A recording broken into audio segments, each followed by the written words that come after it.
I never knew there was a love like this before. Never had someone to show me a love like this before. I never knew there was a love like this before. Never had someone to show me a love like this before. I never knew there was a love like this before. Never had someone to show. What's up, everyone? It's Books and Looks TV. Today, I'm going to be doing a movie analysis on Just Another Girl on the IRT. Just Another Girl on the IRT is a film that came out in the 90s. It was that centered around a lot of the troubles that the average Black woman faces. In particular, the setting was in New York City. And I think it was very important for that movie to develop or be produced. The actual writer and or producer was a Black woman, and I think that this movie just shows that when Black people are allowed to tell their own stories, especially like Black women about Black women, that it does like humanize us and diversify who we are.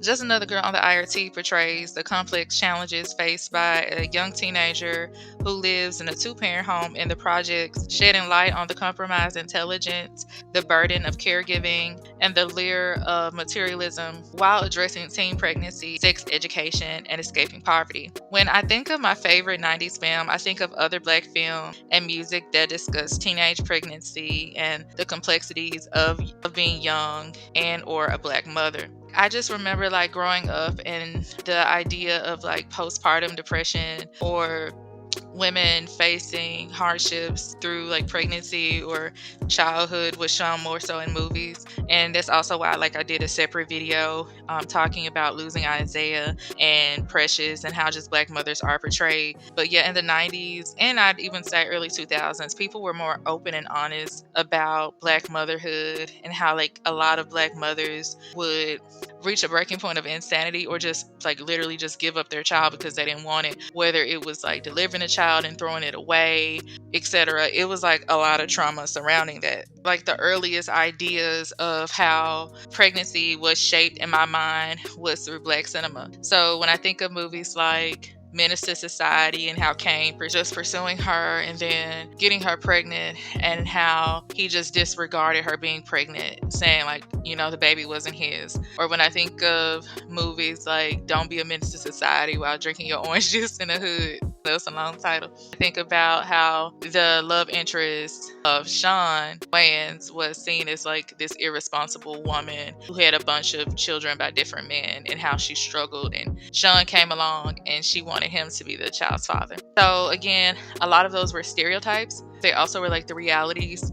Brenda's Got a Baby was like the earliest depiction of seeing like someone so young as a child. And I remember just seeing it in my living room and watching MTV or whatever and the Tupac video and thinking, wow, this girl's super young. Why does she have a baby? So yeah, those were like real live experiences and ideas that were presented of the reality of Black people. So in Just Another Girl on the IRT, the entire movie kind of delves into like how sex education isn't really talked about in the Black community, and how in the movie the girls, even though they want to engage in sex, that they don't want to have children because they do realize that it could stop them from their dreams, or just how it has kept a lot of people around them in poverty. So again, through Chantel's story, this film sheds light on the challenges faced by young Black teenagers in New York City.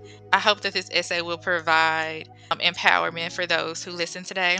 And so first I'm going to talk about how Chantel's intelligence was compromised in the movie. Chantel, she was the oldest of, I think, like 2 other siblings. And in the movie, it just shows again how they live in public housing. There are limited resources, but ironically, Chantel does live in a 2-parent household. Her parents are working class people. They often seem frustrated. So it just shows the dynamics of living in a place as expensive as New York City. And again, the idea of trying to provide a living for your children, still not exactly being able to thrive. I think it was interesting that the writer did make sure that Chantel did have 2 parents in the home. Not to say that it's unique, but I do think that a lot of times people blame what happens to young Black girls. I think it was important for that to be a factor in it. But just the dynamics, it shows that even if you have two parents in a home, that doesn't mean that they're totally involved or they can provide the nurture you need. So again, Chantel becomes like primary caregiver for her brothers, and this kind of shows how like also young Black teenagers or young Black girls aren't allowed to enjoy their childhood because of like poverty, or how some parents push their responsibilities onto the oldest child. So Chantel is just like, again, this bright child, and she wants to go out with her friends and have fun, but it just seems like the world around her is like always attacking her. So despite her being depicted as like this sassy girl and like a hypersexualized person from probably someone who just looked at her, the film allows you to really get to know her and again what's going on in her environment. And I think that's important when we think about the issues that surround teenagers, especially Black female teenagers. So again, Chantel, she takes on the role of a second mother to her siblings, which kind of really does restrict her personal growth. Taking on the role of a second mother limits her opportunities for her own personal growth and exploration. So due to all of these demands, she tends to kind of be reactive. So anything that people throw in her face, she's like, she wants to do it to get like instant gratification. And this really does distract her because again, she's trying to like be relaxed or, go into the idea of what a teenager should be with not like being placed in like constructive environments or activities. I wanted to also bring this idea of like being a caregiver at a young age to the concept of the latchkey kids. I feel like a lot of probably millennials were latchkey kids, and they probably still exist now. It just shows how like the latchkey kids are tied into like working class parents. But it's relevant to Chantel in this movie because again, her parents work long hours to make ends meet. So Chantel and her siblings are left unsupervised, becoming latchkey kids. This situation exposes them to various risks and limited support systems in general. And it further compounds the challenges that children in these situations face. The concept of latchkey kids and the struggle of working class parents illustrates the challenges, again, faced by many young people in similar situations. I think, again, it's also unfair to just the dynamics of all children involved because, again, a lot of times the eldest child like may feel some like pity or even resentment towards their siblings because they feel like they have to take care of them. And then the younger kids might also feel like they're burdening their sibling, but it's just like they're all just trying to survive in that situation. There are scenes in the movie where, again, despite her parents being there, not exactly present with them, they often argue, or you could sense that there might be some like alcoholism or something involved, or just maybe even some type of, and I'm thinking about also the movie Straight Outta Brooklyn, just the dynamics again that people still have their own issues despite living in a two-parent home. And I just want to stress that again because I feel like that's often pushed, but I think healthy family dynamics are even more so important. So when we think about just this type of environment, and you think about Black young girls too, I just think of like materialism and like how some young people will react to not being able to access it, especially when their parents are just trying to survive. So in this case, Chantel in the movie, it shows that she does like finer things in life. And I feel like that could be a factor to what happens in the movie. So unfortunately, Chantel is groomed and there's like this age disparity, exploitation in the movie, which kind of is like the premise. So Chantel, she gets in a relationship with this guy named Tyrone. He is like a young adult, but he's still a grown man. And he's like one of those type of guys who kind of like shows up to like spaces where young people are who try to impress them. Y'all know like the guys who would still come to high school and it's just like, why aren't you doing something else? Like, why you just be at the high school grounds? But a lot of times they are trying to press younger people because they're not respected by people in their age group. Chantel, even though again she's sassy, etc., she's still naive and vulnerable, and it just shows that like there's a power imbalance between them. him. So Tyrone pretty much in the movie, they meet because they're at this party. It was known that it was just like a general club or party, but there's a mixture of age groups, obviously. So basically, some teenagers are amongst adults, young adults, whatever. Chantel, she is seen as a desirable person. She's just dancing with all the guys, and Tyrone comes along and kind of like swoops her off her feet. And he's like, again, one of those guys who like has a car and he seems like he has money, etc. So it kind of plays into like the damsel in distress trope, like, oh, he might, help me forget about what's going on, and he can provide all these nice things to me. I don't really feel like Chantel liked him initially, but she liked what he could do for her. And so I feel like this film depicts the allure and influence of materialism that she desires in her life, and also reflects the societal pressures that can overshadow personal development and reinforce materialistic values. So because of this, they pretty much get into like this relationship because of the void and all of that he has in her life. And Tyrone is able to take advantage of her vulnerability. There comes a time where, of course, they become sexually involved because Chantel is facing challenges at school and at home that she kind of prays into his hand. I hate to say that. But again, she's looking for some type of escape. I think it's important that this movie showed this because a lot of people look into love for an escape, but especially a young girl who's like impressionable. I was told when I was younger that if I ever needed something to come to my parents or like my grandmother, because there are men who prey on young girls and they'll give them a few things, gifts, whatever, promise them this, that, and the third, but it's mostly to have mind control. And a girl kind of will look into him like a father figure, even though people don't like to admit it nowadays, but that's what happens a lot of time. And again, that's what I feel like happened with Chantel. Due to the caregiving aspect of her home life being tough, and due to her not getting some of the materialistic things she needs, that put a lot of pressure on her. So Chantel was shown as this like really Afro-centered and just highly intellectual person. And in the movie, it just shows how she's really bored and feels unchallenged by her teacher. And she feels like that he isn't teaching her global history correctly. So she challenges him. He is a white teacher and he says that she's pretty much disrupting the classroom. So he sends her to the principal's office, and I'm just going to play the clip here. All I'm doing is expressing my opinion. Well, apparently you're expressing your opinion at the wrong time. Look, you can't go around preaching about the plight of black people in every history class. Oh, Mr. Moore, that is not fair.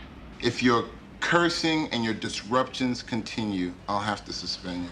Mr. Moore, you can't screw me up now. I want to graduate after my junior year. The rules are the rules. If I allow you to talk back to my teachers, all the other students are going to want to do the same thing. I can't have that. Mr. Moore, I want to become a doctor. Now, if I get good grades and enough credits, what's the problem? I mean, now, it would be a waste of time for me to stick around here another year. Chantel, listen to me. If you want to go to college, you're going to have to behave more like a lady, okay? You've got to tone that mouth of yours down. Your behavior now isn't suitable for college. What the fuck do you mean? Don't curse at me, young lady. What, you trying to say I'm not good enough to go to college or something? That's exactly what I'm talking about. You've got to tone that mouth of yours down. All your teachers are saying the same thing. You don't understand me, Mr. Moore. I want to become a doctor. No one wants a doctor with an attitude like yours. You've got to become more of a lady. What the fuck does being a young lady have to do with being a doctor? And so as you can see, the principal, he seems like he doesn't really care for her and he's upset. And Chantel is sassy, but again, I think that's justified because she is going through a lot.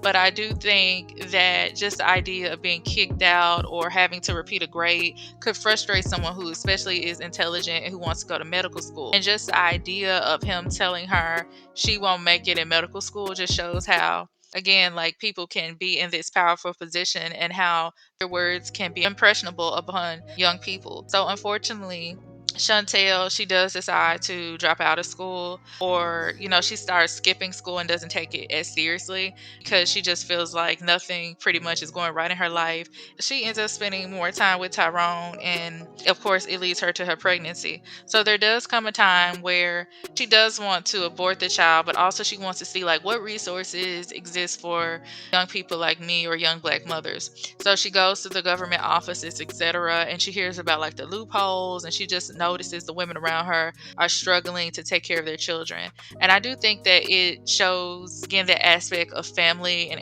economics in the film, and like how Black families often struggle. So either way, Chantel, though she is she is on some other stuff. She pretty much finesses her baby daddy into saying she wants an abortion. He doesn't want the abortion. But anyway, she takes the money and she goes on a shopping spree with her friends. That also shows like how some people characterize her as irresponsible. But at the time, me being young, I was like, oh, she got some nice stuff. But yeah, so anyway, pretty much confronts her and he's upset. It just shows like as this unplays that he's really not in a financial place that she thought he was. I believe he's still living at home with his parents and his life just isn't great. Just the idea that he had a car, he still was able to like swoon her in. This movie, aside from this, there are other aspects that talk about how teen pregnancy and sex education isn't pretty much talked about in the Black community. Chantel has like different experiences where she's with her friends hanging out. And I remember like the first scene of her being with her friend is when she was trying to go out with another friend and on the like metro with her child in the stroller, and she was like, I can't come to this party, I can't do that, I have a child now. They didn't quite understand it because they didn't have a child, but it's like they just knew that their lives would change. So it just shows like different scenes where they were like talking about, oh, if you do this and you do that, you won't get pregnant. I did this and I did that and this and that. And it's just, again, these girls seem very lost, but since they are engaging in it, it's just trying their best to navigate dealing with teenage pregnancy.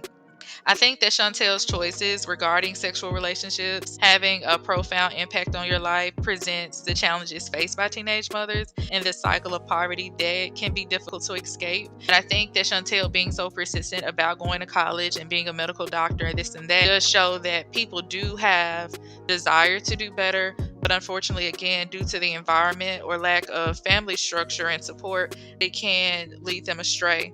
I think that one of the most impactful scenes of the movie is Chantel having her child and disregarding it. I just remember being really young and seeing her in bed and bleeding, etc. And I was a bit traumatized, I'm not gonna lie. I was more traumatized by how she just disregarded the child. Now as an adult, I look at it and I was like, well, she really felt like she had no choice. And she did go back to like take care of the child. Just that idea of seeing someone dump a child in a dumpster, I think it leaves an impression like how are Black children valued or not valued. But I think in the grander scheme of things, me being older, shows more so about how it still shows the same thing, like Black children, how are they nurtured or not nurtured, and how does their outlook change upon motherhood or a Black family.